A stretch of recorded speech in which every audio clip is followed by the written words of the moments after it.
Hello everyone, it's Lewis here, aka Mr. Rapid Results. Now, what would you do if a tiger walked into your bedroom? Well, if a tiger walked into my bedroom, I would run, I would cry, I would call my mother and tell her, I love you. I would probably shit my pants. Okay, now that question there, what would you do if a tiger walked into your bedroom? I'm going to ask you, is that a likely situation or is that a really unlikely and hypothetical question? Well, it's a hypothetical question, and that's what we're going to look at today with the second conditional. Okay, now, why is the second conditional so important in English? Well, one is because it's really common. English speakers use this all of the time. Okay, it's used all of the time, so it's really important for that case alone. And not only that, it's actually really easy. If you can learn this and practice this, it's quite easy in comparison to other grammar points. And for how easy it is, it really does make your English look a lot better. So let's work on it. So I'm going to show you now my formula for how you create the second conditional, and it's really, really simple. So again, it's a hypothetical, unlikely situation. And it's kind of like mathematics here. And we're going to do something like this. So if I do this here, I hope you can see my board okay. And I'm going to put a line here. And it's like this. So if, let me move the camera up. There we go. All right, so it's really simple. If plus S. That just means subject. So if I, if he, if my mum, if my sister. Okay, so if plus subject plus past simple. Okay, so it'd be if I saw a tiger. Saw, okay, past simple verb. If a tiger walked into my bedroom. Okay, if a tiger, the subject, walked. Okay, so that's the first part. All right, now this here, we call this the if clause. Okay, so this is the if clause, and you'll notice I've got a comma at the end here. Let me just make that really, yeah, there's a comma. Okay, so if a tiger walked into my bedroom, and then we've got this next bit, subject, and it might be subject to, it might be a different subject. Okay, so if a tiger walked into my bedroom, I, different subject, I plus would plus present simple. Okay, and it could be a present simple verb. Okay, let's see this in action. Ready? If a tiger walked into my bedroom, I would be scared. If a tiger walked, if a tiger walked into my bedroom, I would run. If a tiger walked into my bedroom, I would call my mum and say, I love you. If a tiger walked into my bedroom, I would shit my pants. Okay, so there we go. It's really simple. And this one here, this is called the would clause. This is called the would clause. Okay, so we've got that there, the would clause. And let's write another sentence. And again, all of this is unlikely and hypothetical. Why do we use the second conditional? Why? Okay, it's for unlikely or hypothetical scenarios. Okay, so we've got unlikely and hypothetical scenarios. That's really common when you're talking, let's say, with your friends, or you're talking about opinions and ideas. This comes up a lot. Now, there are some special use cases, and I'll talk about them a little bit after. Let's write one more example sentence. if I, subject, past simple. If I saw Ronaldo, this time I'm going to put I'd. I'd, okay? I'd meaning I would, the contraction together. To be more natural, you want to try and use those contractions, especially when you're speaking, okay? So if I saw Ronaldo, I'd, and say it with me, I'd. Okay, good. If I saw Ronaldo, I'd ask, I would, present simple verb, I would ask for a selfie. Okay. If I saw Ronaldo, I'd ask for a selfie. Should we write one more? If I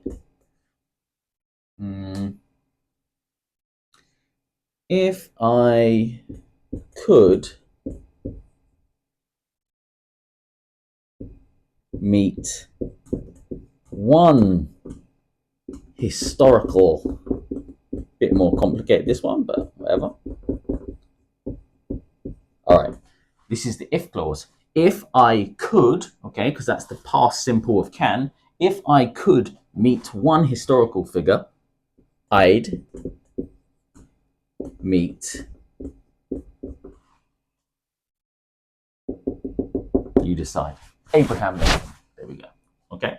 Now, what's really interesting about this is we've got this if clause, and we've got the would clause.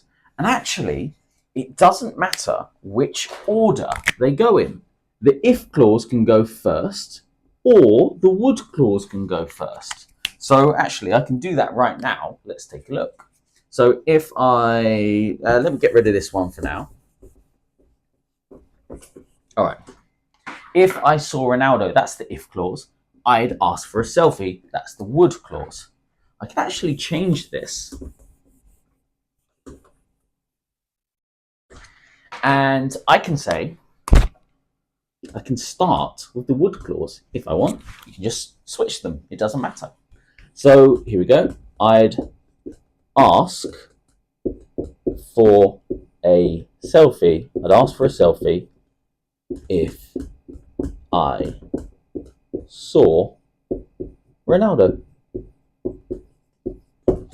And this is good. Okay, this is also good. So again, there's the if clause, if, subject, past simple, and then there's the would clause, subject to, would, present simple verb. And it doesn't matter which goes first and which goes second.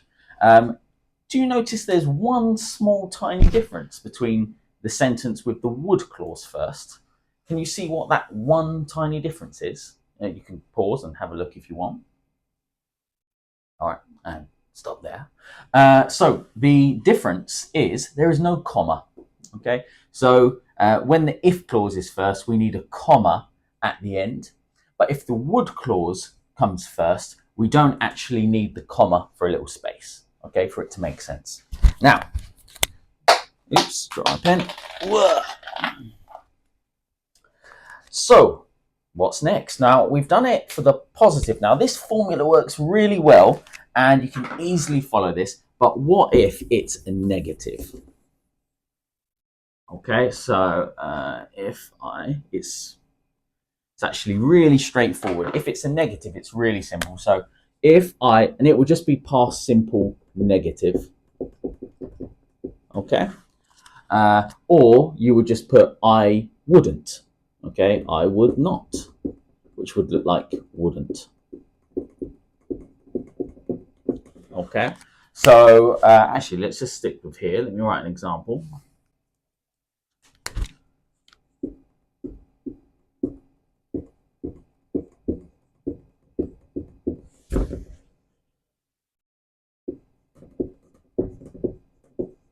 I wouldn't be sad if my fish died. Why have I said that sentence? I have no idea. I would be very sad if my fish died. But it's just an example. So I wouldn't be sad if my fish died. There we go. All right. So I wouldn't be sad if my fish died. Or if my fish died, I wouldn't be sad. Okay. Let me just wipe that off. So that's the negative.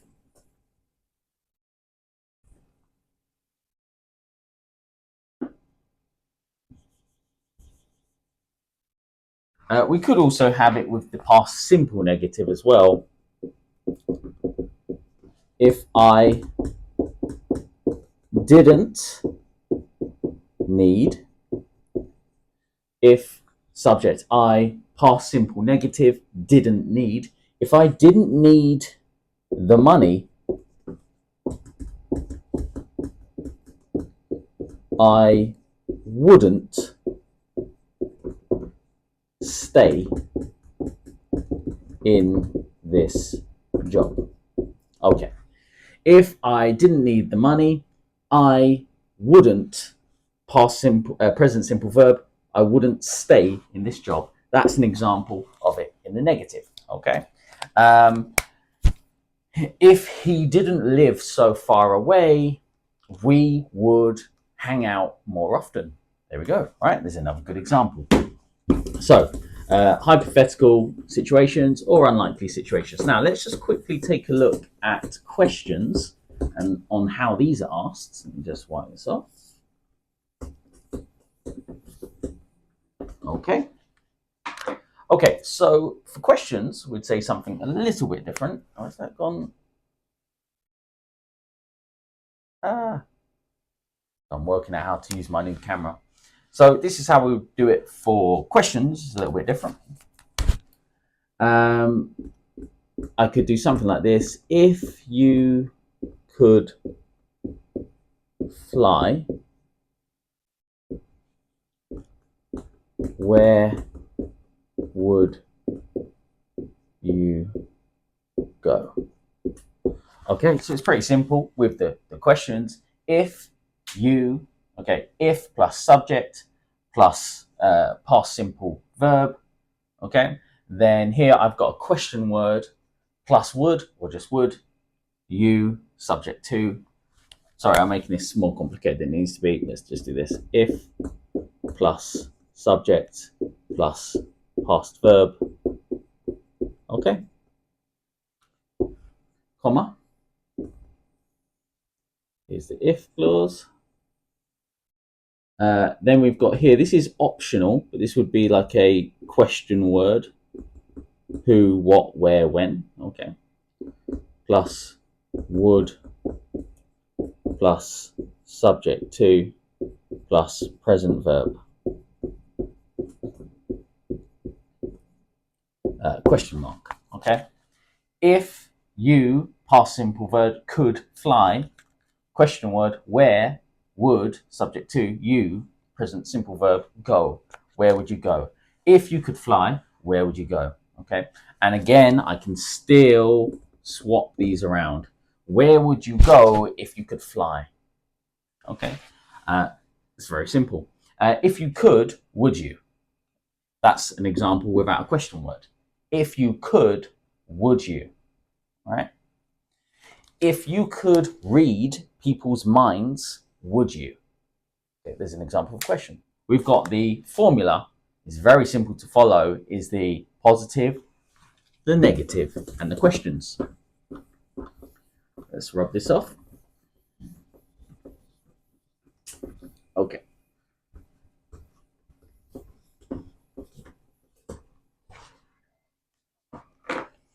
Okay, so now that we've done that, let's just do a little challenge and we'll do a bit of practice. I'm going to write a couple of sentences and I want you to tell me where is the mistake, okay? I'm going to start off with some more simple ones.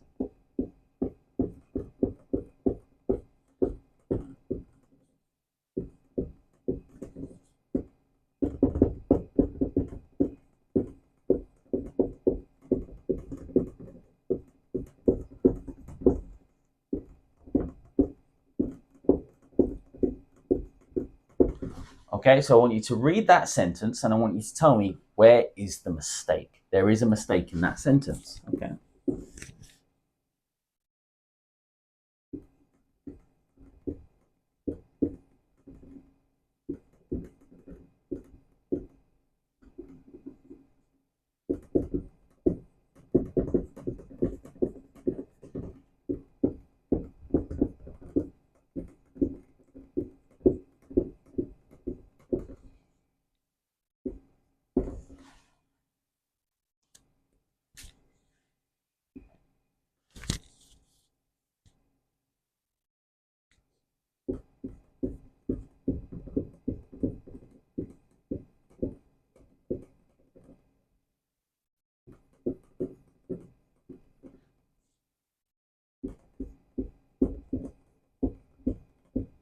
Okay, relatively straightforward, but just have a go. Let's see, can you spot the mistake on these three sentences? I'll just give you a moment for that. Also, guys, I should say this is my first ever YouTube video. I've been a teacher for over 10 years, but it's the first YouTube video I've made. So please be kind. I'm still working on the setup and how I'm going to run things here. But I've been a teacher for a lot of years, very experienced, but not so experienced with YouTube. So please just bear in mind. So I'm going to underline in red where the mistake is. First one is here. Second one is here. The third one is here. Okay. Did you get the mistake? Let's have a look. If I should be had. She'd should be present simple cry. I'd run. I'd ran? No, I would run. Okay. Excellent, guys. Now I'm going to wipe that off and I'm going to have a couple of conversation questions with you. Let's see if we can answer these.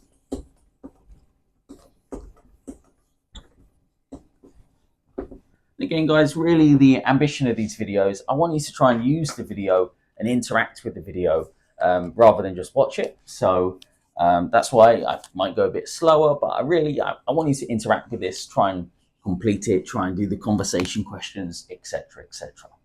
So let's ask some conversation questions. The first conversation, and you might want to pause the video and just answer the question. Here's the first question. If you could go on holiday anywhere in the world tomorrow, where would you go? Okay. Second question. If you had $10 million right now, what would you do with it? All right. Question number 3. If you could have any superpower, what superpower would it be? Question number 4. If you could meet any famous person from history or any historical figure, who would it be and why? What would you ask them? And the last question, question number 5, is, I don't know what question number 5 is. Okay, if you could be any animal, what animal would it be? Okay. So answer those questions. If you want, you can write them in the comments below, okay? Or write one of the answers in the comments below, and I'd love to check your answers. Did you use the second conditional? Okay. For example, if I could be any animal, I'd be an orca, because I know that nothing eats orcas in the sea, so I know I'd be safe. So that's something there. Okay, so moving on from the conversation questions, let's go for some special use cases of using the second conditional. And there are a few, okay? Now, the first one is really important, really common, and we use it all the time. It's perfect for conversations. It's perfect for essays and such. It's even good for IELTS, okay? And that is advice, okay? Advice, giving people advice. And we do this really simply. If I were you, okay? People use this all of the time, guys. It's so important. If I were you, I'd ... and then they give the advice, okay? Someone's looking for advice, or you want to give someone some advice, you say, oh, well, if I were you, I'd, and then you tell them what they do, okay? I've got a headache. Oh, no. If I were you, I'd drink some water. If I were you, I'd take some medicine. If I were you, I'd see the doctor, okay? So if I were you, I want to be a professional footballer. What's your advice to me? If I were you. Okay. If I were you, I'd work really, really hard on my fitness. If I were you, I'd study the footballing greats. If I were you, I would create a time machine and go back 20 years, because you're too old to do that now, Teacher Lewis. Okay? All right. So, if I were you, it's brilliant for advice. People use it all the time. So that's the first special use case of this second conditional. There's another special use case which is fantastic for essays, talking about politics, talking about the world, Okay, so I'm going to just draw a little world here. And this use case, that's the world. Okay.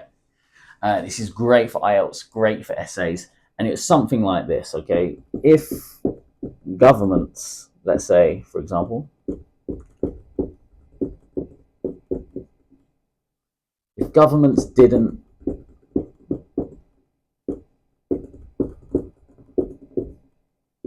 have so much red tape. So it's just like, this is kind of like a commentary on the world, okay? If governments didn't have so much red tape, they would, again, we're getting a bit more advanced now.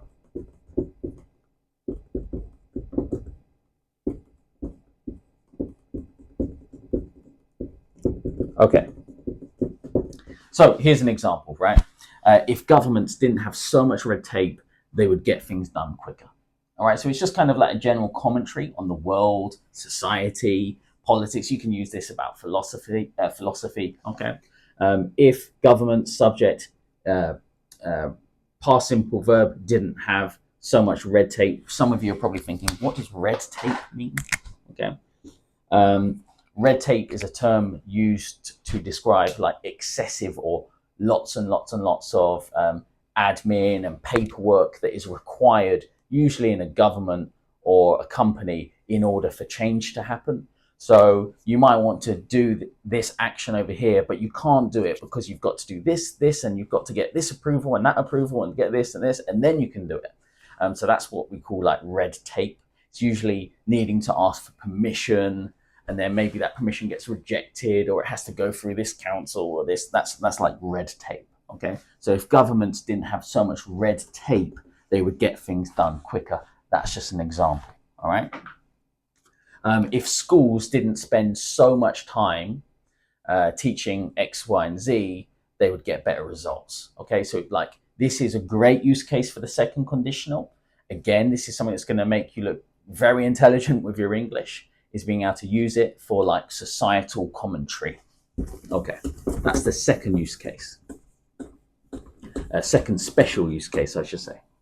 There's another special use case, which I don't think you'll be using as much, but hey, you might do, and you'll recognize it from some songs. And I'm going to draw a love heart for this one. There's my love heart. If I were your boyfriend, I'd never let you go. Justin Bieber. Right. Okay. So a lot of times for emotion and expressing of feelings, we hear this kind of language. Well, if I were your boyfriend, if I were with you, I would blah, blah, blah, blah, blah, blah, blah. Okay. All right. There we go. All right. It's in loads of songs, right? What's the other one? Mike Posner. If I could write you a song to make you fall in love. That one, right? Great song. Cooler Than Me or something like that. Great song. Beyonce, very emotional song. If I were a boy. Okay, guys, that's the last time I'm ever going to sing. But there we go. All right, so it can be used for these kind of like emotions and expressive nature like that. Okay. And the last, there's one more special use case. And now this is probably less common with people who are speaking English as their second language, but it is very common in like British workplaces and, well, Australian workplaces, US workplaces, and that is very polite communication of a request. Okay, so I'll show you how that would be. Someone might say something like this: I'd really, or I'd appreciate it, but usually they'd say something like I'd really appreciate it if you could ... Okay, so this is a very polite way of asking someone to do something. Okay, well, I'd really appreciate it. I'd be really grateful if you could. Okay, and you'll notice there I've not used would. Okay, oh sorry, I have. Sorry. I used would there. Brain fart. Sorry, guys. Don't worry about that. Ignore me on there. I'd really appreciate it if you could do this.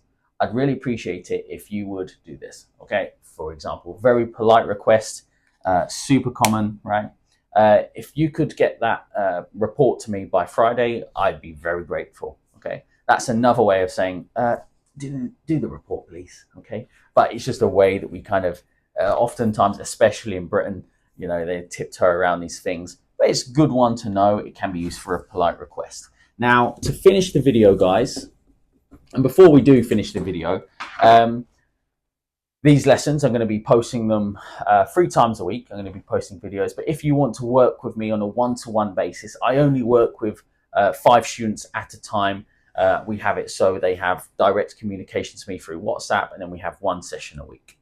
And I focus everything on international, super practical English. I don't want to waste anyone's time like a lot of academies and a lot of teachers do. We're going to be going straight to the point on helping you improve as quickly as possible. And I know I can do that because I've done it with hundreds of students before and got really good results. And actually, that's why I'm creating this YouTube channel, is to just share that more, because I've seen how terrible some teaching is out there and how badly some language academies treat their students. I want to respect you, I value you, and I'll make the most of the people's time who I work with. Like I say, I only work with 5 students at a time. Or if you don't want that, that's fine. You can email me as well, and we can get a conversation class going, although that's at a much lower rate and it's with other students and stuff like this. But it's also a nice little way to practice your English every week with me as your teacher, who can like direct that really well. If you're interested in that, guys, you just go to rapidresultsenglish@gmail.com. Just email me and we can talk about it, or I can get you on WhatsApp and we'll just talk about it. Okay, very easy, very simple. rapidresultsenglish@gmail.com. Okay, what I'll leave you with today, number 7, if you. Now, if you could improve one thing about your English, what would it be? Let me know in the comments, guys, and I'll see you in the next lesson. Bye. Cheerio. Adios.